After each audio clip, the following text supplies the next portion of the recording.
Fantastic. He's pro recording. Look at all those thumbs. All right, the red light is on. We're officially recording. Yeah, for the record, this is discussing the first of two discussions for a proposal to modify the roadmap of Data Together's technical infrastructure. That makes sense? Okay, yeah. So basically, it would be currently the Data Together infrastructure is oriented as microservices. And the purpose for that was to have a scalable architecture that would allow us to deal with new challenges as they came, and particularly to be able to sort of spin up and spin down resources in response to who knew. As time has gone on, we have put more and more focus on decentralized networks and using the decentralized web as our archival destination. And the long-term cost of running and maintaining that architecture, that infrastructure, doesn't make a ton of sense. And for a number of reasons, I think we've also talked a lot about, as the Data Together model has emerged, is about communities holding data. Well, if communities are going to hold data, we need to give them a method to actually interact with that information and that data. And we need that to be as low a bar as possible. And so thankfully, the microservice-oriented architecture has a whole bunch of stuff built into it that speaks to this already. The biggies are the web app, so context repo. Actually, the initial proposal would basically be take everything that is in the context repository, which is the web app, and put that inside of an Electron app. So now when it's a desktop, it would turn this into a desktop application. It sort of behaves like one you can double click. But the upside of the reason we would want to run it as an Electron app is it's now an application. We get to install an IPFS node underneath the hood and include that with the distributed binder. And so as a user double clicks that app, what they're also doing is they're now participating in the distributed web. And when they add content to this, to using the app, it would actually add it to their node, which would allow them to participate in the distributed archive. The upside is basically all we would take is all the code that the web app normally, when it makes a request, it talks to a server, and that server is living in this distributed architecture. So instead, all it would be doing is the server in this case would now just live directly on the user's computer, and they would, when they're using the web app, they're talking to that computer, to their own computer, which is then connected to the distributed web. And so the initial features that it would have, the ones that exist today that we could do for sure, is the archive this URL tool, which now would make more sense because it, in the current iteration, we have to be very careful about what we allow users to archive. We don't want to let them archive things that shouldn't belong in our collective archive. But if it's your hardware and it's your machine, it's your hard drive, quite frankly, you can archive. We can be a little more loose about that. And it's going to be their space.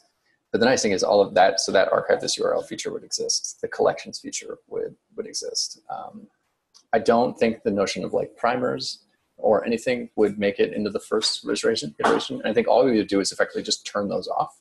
We wouldn't delete the code, but we just turn it off and basically say, hey, you can create collections of URLs to archive, and you can archive, and you can have a process that will automatically go and fetch and archive those URLs. And that's probably where we'd start. And the upside is that defined collection, we could stick that on IPFS as well. And those indexes would naturally deduplicate each other. And from there, we can start to have a conversation about how do we want to do community? How do we want to do groups? How do we want to do participating and sharing things? But I think in giving users the chance to select what they think is important to hold on a distributed network, that's, I think, a nice starting point. And so that app, we can ship that very quickly because it's just literally just take all the code that we have and carve out the bits that do that and bolt that into an Electron app. And that's what I propose as a starting point. And so it would become something that we could compile to Windows, Linux, and Mac OS, and we could release those as builds, and so people can download that and run it on their machine. So leave it there. I'm just wondering what the division of concerns between like the technical, which would be getting an IPFS node on each person's. I can see why that would be technically better in some respects, and which ones are legal. Like it sounds like there's some legality concerns, and I'd also be curious. You know what? I guess that's the first question. This is the next question. Legal is a huge question. I mean, I think we would want to, at bare minimum, release a end user agreement that says whatever you do with this software is your own. But consulting a lawyer to make sure that we do that the right way would be a good idea. I don't have a good answer to that question. So, but the I guess running IPFS nodes for this project, is that a legal concern and adds? Is that no, because it's MIT licensed software, so we're allowed to take it and compile the binary into the app, and we're allowed to let people do whatever they want with it. We're just not allowed to turn around and sue anybody when it doesn't work. And if we were to try and use it in some sort of enterprise profiteering thing, I think we would be in trouble. But I don't think we're doing that. As far as I understand it, I mean, somebody else may be more familiar with licensing than I am. I think the question was more about like it sounded like you were saying you were giving a reason to package up the IPFS node in an app that's on someone's computer is because there's less less onus to care about curating and what people put on it. And so it sounded like hosting the hosting IPFS nodes like for this service as it exists now, where it's not an app on people's computers. Was that a legal concern? Oh, see, yeah. And so I think it's important to note that in this world, everything would be opt-in. So you would have to, like, as a starting point, like you would have to choose everything that goes onto your node, right? So you would say, I have to choose to archive this specific URL. And so at Edgy, we could say we want to archive all of these EPA things, and we could use this tech for that. But by the users choosing themselves, like we wouldn't, at first at least, we would definitely not tell people what to archive. And I think that's, to be honest, that's something that I really want to involve others for. Like I don't possess the sophisticated capacity to do, what are they called? Clusters of IPFS nodes. That's beyond my means right now. Yeah, does that make sense, Pat? Or that's still a question?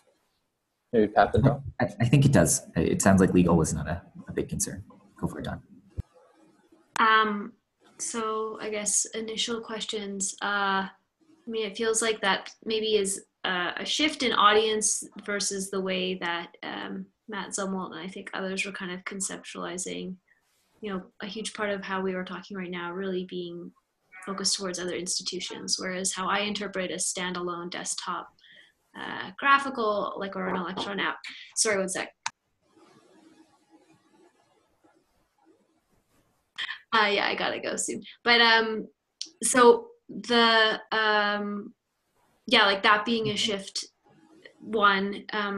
Two, actually, I think the way that the TRU and Edgy have been talking about running a node probably wouldn't fit that case of on someone's computer using an Electron app. So just thinking about again, that sort of ties into an audience question, and is that our initial audience being, I guess, my first That's thought. A very good point. The second part being I absolutely think scoping down to a minimum feature and then having that be a way to understand the development of later features is totally appropriate. I think also having that, there'll be potentially something that maybe would eventually we would move beyond. I could see a lot of, so I've actually done, this is weird, worked on research projects around using Electron apps to have people submit their own trace routes for this XMAPS project. And it actually gets to a point where we found that there was a whole host of unanticipated trade-offs about the ease of the Electron app that made us basically want to abandon it after a year of doing this project, and then the funding ran out, so it just stagnated. So I mean I think there's a lot of I get why it would be a first step, but I'm just my initial thought is that we don't know enough about whatever the user is for me to know if we know we're ticking a lot of boxes in terms of why we're adopting it, in terms of whether that means we would keep it. And so that's another piece. I mean, I also feel some of these things, it's I would almost want us to get to a point where we could do a thing that we could then take out to actually do research, like talk to people with as a prompt and like have as a prototype.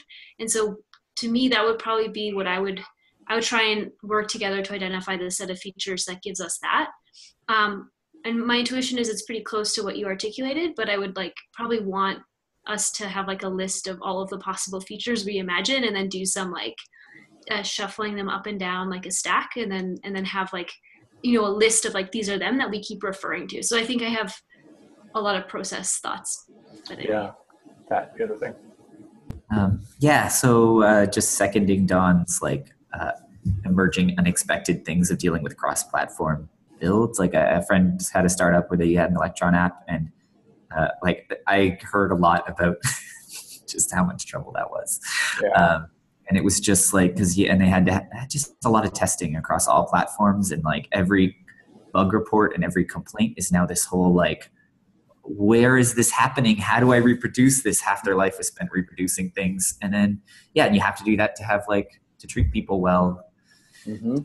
Sort of consistent experience. This was a year ago, but it was just a lot for their small team, like a lot. And also, installing software on institutional computers, it's just very difficult to know how libraries could play in. Like, this is great. Yeah. Okay. Do you guys mind if I just completely change course and say, why don't we just take out the Electron part? I think you're both completely right. Because like the notion of maintaining that, I mean, Pat, just hearing what you're saying, that sounds like a nightmare. And it's like something we don't have the resources to do. So maybe we just say, let's keep it on the internet where it currently is and focus on just like finishing it. And maybe take that feature set that I just outlined and do it on the internet. And because you're totally right. We still need that set of services. We need them to work in an institutional capacity. Like Edge is going to run a node on AWS services. So we need the server bits. Those still need to exist. We know that for sure. The thing we don't know if we need is the Electron bit. So why don't we just nix that? Because that sounds like a lot of work if I'm here to like do less work, that sounds like less work. So I don't know. I'm immediately won over by everything you guys are saying. I don't know if that's what I'm supposed to be doing here, but maybe we could rephrase some of this proposal as saying like, let's just scope way down. And if you guys are cool with me just shipping a really consistent version of collections, log in, create a collection, and hit the archive button and have that work. And then we can focus on documenting from there, which won't change the code at all. It would just mean improve the documentation that's there right now and turn off the things that don't currently serve our needs. Leave them in place, but mark them as deactivated. Could we, sorry, Jeff. I'm just also thinking about time. Are we able to do a co-working session where we actually do that, like have an hour long conversation where we do this prioritization and scoping and write and actually commit?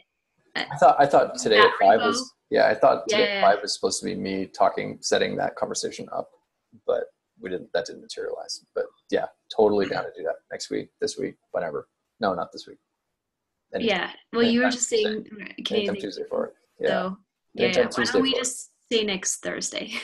I'm into it. Because that was the day that we all were like, hey, we can be around for. And so can we advertise in advance of the day that that's what's happening? Next Thursday, 5 p.m. I am here free co-working. Sound good? Cool. I don't want to take any more time because it's actually 6:30.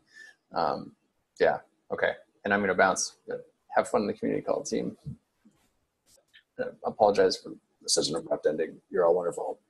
It's great. All right. Good to see you all. Yeah, good to see you all. Bye.